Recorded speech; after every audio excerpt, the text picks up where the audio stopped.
कहते हैं जो सबसे पवित्र रिश्ता माना जाता है वो भाई बहन का माना जाता है, लेकिन आजकल के दौर में कुछ ऐसे दरिंदे बसे हुए हैं जो इस रिश्ते को भी शर्मसार करने में पीछे नहीं हटते हैं।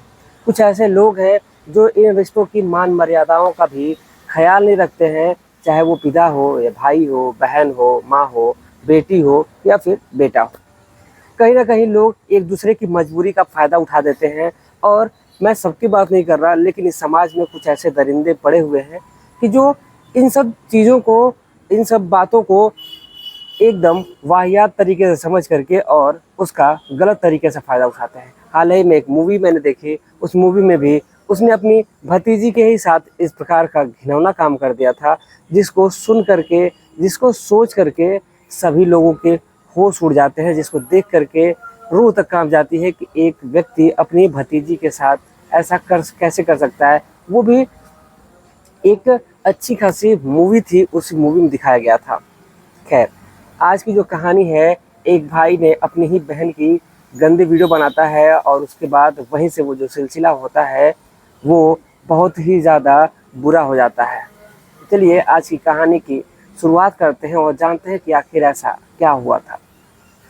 नमस्कार, प्रणाम, मैं अविनाश, वारदात तक के एक नए एपिसोड में आज जिस सच्ची घटना के साथ आप लोगों के बीच में आया हूँ, ये सच्ची घटना हरियाणा के हिसार की है। दरअसल एक परिवार में एक राम सिंह नाम के आदमी होते हैं और उनकी धर्मपत्नी होती हैं और उनकी एक बेटी होती है जिसका नाम प्रियंका होता है। दरअसल प्रियंका और राम सिंह और उनकी धर्मपत्नी, ये तीनों लोग यानी बाप, बेटी और पत्नी, ये तीनों लोग एक ही साथ रह रहे थे और वैसे ही इनका वक्त कट रहा था, सब कुछ इनके जीवन में सही चल रहा था। लेकिन जो राम सिंह थे वो धीरे धीरे बीमारी से ग्रसित हो गए थे और उनको टीबी जैसी खतरनाक बीमारी हो चली थी। अब ऐसे ही जो राम सिंह थे, आखिर वो कर भी क्या सकते थे, बेचारे परेशान थे, हैरान थे और अपनी जो भी कमाया करते थे उस कमाई से कुछ हिस्से में वो दवा खरीदते थे, लेकिन जो भी पैसे बचा करते थे उस पैसे से वो अपने परिवार का खर्च चलाया करते थे। अब ऐसे ही वक्त कटता है और लगभग ज़्यादा वक्त कट जाता है, लेकिन अब राम सिंह अपने टीबी का इलाज नहीं करा पाते हैं और वो इस दुनिया को छोड़ करके जाने की कगार पर आ जाते हैं। अब ऐसे ही जब कुछ वक्त जब गुजरता है, कुछ दौर जब गुजर जाता है, तो एक दिन वो दौर आता है जिस दिन राम सिंह को इस दुनिया को छोड़ करके अलविदा कहना पड़ता है। और जब ये इस दुनिया को छोड़ करके चले जाते हैं तो फिर इधर जो प्रियंका थी और उसकी माँ थी, ये दोनों अकेले पड़ जाते हैं। अब उनके पास कोई सहारा नहीं था कि अब वो क्या करे और क्या कहाँ जाए, अपना गुजारा कैसे करें। प्रियंका चूँकि बड़ी हो चली थी, उसकी उम्र लगभग 17-18 साल के करीब हो चली थी। अब वो समझ नहीं पा रहे थे कि आखिर वो अपने परिवार का गुजारा कैसे करेगी, अपनी जिम्मेदारियों को कैसे संभालेगी। जो उसकी माँ थी वो भी लोगों के घरों में झाड़ू बर्तन किया करती है और वहीं से अपने जीवन की शुरुआत करते हैं ये लोग। वक्त करता है, लेकिन पति के चले जाने के बाद जो प्रियंका की माँ होती है वो भी धीरे धीरे बीमारियों से जूझने लगती है और जूझने के साथ साथ एक दिन वो भी इस स्थिति में आ जाती है, इस परिस्थिति में आ जाती है कि वो बिल्कुल अजनस्त हो जाती है और वो चलने फिरने की कगार में नहीं रहती है। उसको भी कहीं ना कहीं उसके पति की ही बीमारी लग जाती है, यानी कि उसको भी टीबी ही हो गया रहता है। लेकिन जब उसको ये पता चलता है कि उसको टीबी हो गया है तो फिर उसको कुछ डॉक्टर होते हैं जो सलाह देते हैं, यानी कि लगभग 3 साल का समय गुजर गया रहता है और डॉक्टर सलाह देते हैं कि तुम्हें सरकारी हॉस्पिटल में इलाज करवाना चाहिए। और जो उसकी प्रियंका की माँ है वो सरकारी हॉस्पिटल में टीबी का अपना इलाज करा रही थी, लेकिन कहते हैं गरीबी सबसे बहुत ही ज़्यादा बुरी चीज़ होती है और ऐसा ही कुछ होता है प्रियंका की माँ के साथ। अब ऐसे ही वक्त जब करता है तो प्रियंका की माँ सोचती है कि क्यों ना मैं अपने बहन के लड़के को बुला लूँ, जो यहाँ पर रहेगा तो सब्जी वगैरह ला दिया करेगा, जो भी काम रहेगा वो कर दिया करेगा। क्योंकि आखिर वो बार बार किसको बुलाएगी, किस लड़के को कहेगी, क्योंकि अब बार बार गांव के लड़कों से कहना भी उचित नहीं था, क्योंकि गांव के लड़के एक बार काम करेंगे, 2 बार काम करेंगे, लेकिन तीसरी बार वो मना कर देने थे। अब इसीलिए उसने अपने बहन के लड़के यानी कि राहुल को बुलाने का फैसला लिया और उसने राहुल को घर पे बुला दिया। अब जैसे ही राहुल घर पे आता है तो फिर वो अपनी मौसी का, अपनी बहन का ख्याल रखने लगता है। लेकिन जो राहुल था, जिसकी उम्र यही कोई 20 साल के करीब रही होगी, उसको इस बात से बहुत ज़्यादा खुशी हो रही थी कि वो अपने मौसी के घर पे रह रहा है, अपनी मौसी की सेवा कर रहा है, लेकिन वो कहीं ना कहीं अपनी जो नीयत है उसमें उसकी खोट धीरे धीरे आने लगी थी। हुआ कुछ यूँ था कि एक दिन जो प्रियंका थी वो अपने काम के लिए जाने के लिए तैयार थी, यानी कि वो बाहर लोगों के घर में जब उसकी माँ की तबीयत खराब हो गई थी तो वो काम क्या करती थी, और इसीलिए वो जाने के लिए तैयार होती है कि वो जाएगी, और वो नहाने के लिए तैयार होती है। जब नहा रही होती है उसी दौरान उसके मौसी का लड़का यानी कि उसी का भाई वहीं पर उसके कमरे में कुछ सामान के लिए आया रहता है, और जैसे ही प्रियंका को बिल्कुल निरोस्त अवस्था यानी कि बस तौलियों में देखता है तो वो अपना आपा खो बैठता है, और कहीं ना कहीं अब उसको मन में ही मन उसको चाहने लगा है। अब उसको ब्लैकमेल करने की अब सोचने लगता है, कि सोचता है कि अब वो किसी तरह भी करके प्रियंका के जिस्म को चाहेगा, प्रियंका के जिस्म के साथ वो खेलेगा। अब दिन रात उसी के सपने देखता है। फिर एक दिन उसने ये विचार किया, एक दिन उसके दिमाग में ये ख्याल आया कि क्यों ना वो कुछ ऐसा करे जिसकी वजह से उसकी मौसी की लड़की यानी कि उसकी बहन उसकी बाहों में हो। अब ऐसा ही करने के बाद एक दिन वो करता कुछ यूँ है कि जब प्रियंका नहाने जाने वाली होती है उससे पहले ही उसके बाथरूम में जो है अपना फ़ोन छुपा देता है, और जैसे फ़ोन छुपाता है और वहीं पर छुपाने के बाद रिकॉर्डिंग को ऑन कर देता है, और ऐसे ही ये सिलसिला कई दिनों तक चलाता है वो, यानी कि लगभग 4 दिन तक वो रिकॉर्डिंग ऐसे ही करता है। और 5वें दिन वो उस रिकॉर्डिंग को दिखाने के लिए उसको कहता है कि प्रियंका छत पे आओ। तो प्रियंका जो होती है वो जाती है, उसको लगता है कोई नॉर्मल सी बात होगी, तो छत पे बुला रहा है, तो छत पे जाती है, और छत पे जाने के बाद वो प्रियंका की गंदी वीडियो जो नहाती हुई थी वो उसको दिखाता है, और कहता है ये देखो। और जो लड़की है जैसे देखती है वो डर सी जाती है, सहम सी जाती है, और कहती है राहुल ये तुमने क्या किया है। तो राहुल जो होता है वो कहता है कि मैंने कुछ भी नहीं किया, बल्कि जो सही लगा मैंने वही किया है। तो वो लड़की कहती है कि नहीं तुम इस वीडियो को डिलीट कर दो। तो राहुल जो कहता है कि नहीं वो इस वीडियो को तो नहीं डिलीट करेगा, चाहे उसके लिए कुछ भी करना पड़ेगा, लेकिन अगर वो एक काम करेगी तो शायद वो इस वीडियो को डिलीट कर सकता है। जब राहुल की इस बात को प्रियंका सुनती है तो कहती है कि अच्छा ठीक है, बात बताओ कि आखिर करना क्या है जिस वजह से तुम इस वीडियो को डिलीट कर दोगे। वो कहता है कि तुम पूरे कपड़े को उतार दो, मैं तुम्हारे साथ संबंध बनाऊंगा। अब जैसे ही इस बात को प्रियंका सुनती है उसकी रूह तक कांप जाती है। वो कहती है कि ये तुम कैसी बातें कर रहे हो, तुम मेरे भाई हो, मैं तुम्हारी बहन हूँ, और तुम मुझसे ऐसी बातें कर रहे हो, तुम्हें शर्म नहीं आ रही है।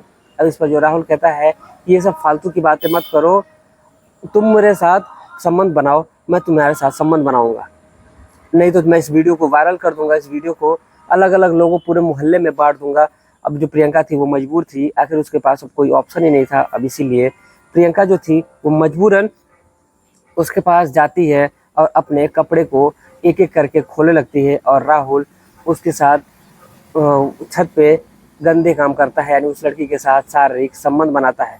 अब ये संबंध बनाने का सिलसिला अब शुरू हो जाता है, यानी कि अब ऊपर राहुल उसके साथ संबंध बनाता है और नीचे उस लड़की की माँ तड़पती रहती है, दर्द से तड़प रही है, क्योंकि जो उसको दर्द था, जो उसकी पीड़ा थी, वो नीचे अपने दर्द से तड़प रही है, ऊपर लड़की अपने दर्द से तड़प रही है। यानी कि जब राहुल उसके साथ संबंध बनाता तो जिस दर्द को, जिस पीड़ा को वो सहती है, उस दर्द से वो तड़प रही होती है। और ऐसे ही वक्त कटता है, लेकिन धीरे धीरे अब लंबा दौर कटने लगा था। आखिर प्रियंका के पास अब कोई ऑप्शन ही नहीं बचा था कि आखिर वो करे भी तो क्या करे।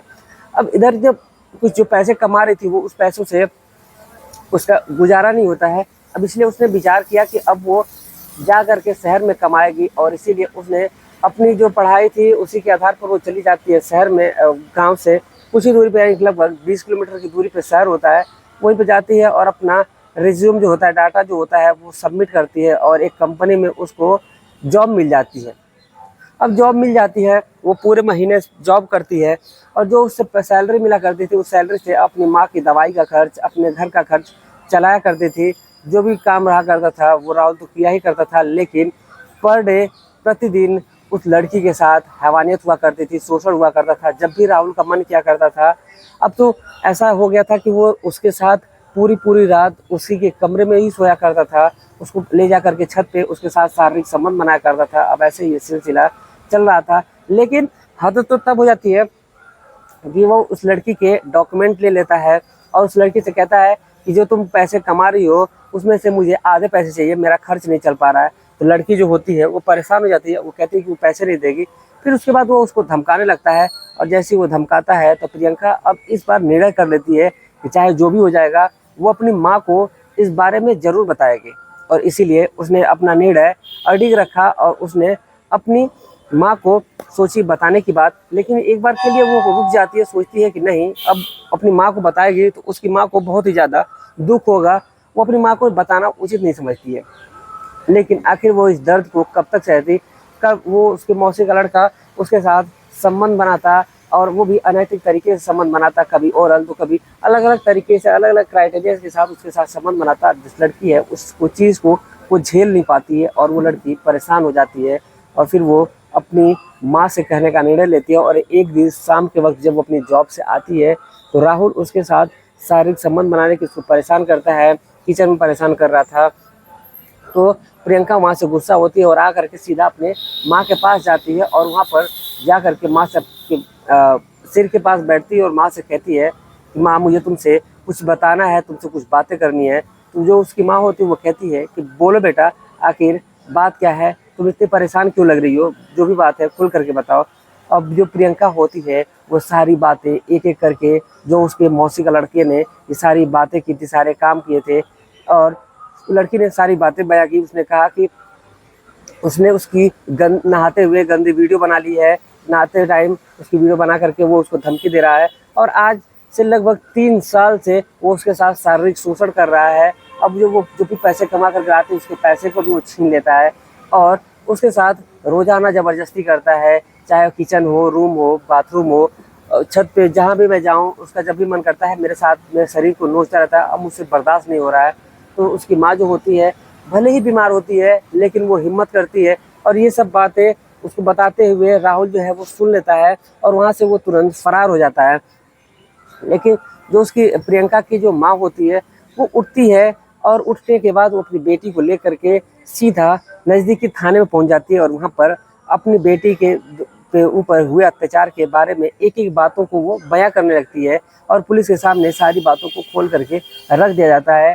जो पुलिस है जब इस बात को सुनती है तो उनको भी बड़ा ही दुख होता है। उन्होंने इस मामले को बड़ी ही गंभीरता से लिया और उन्होंने राहुल की तलाश जारी कर दी।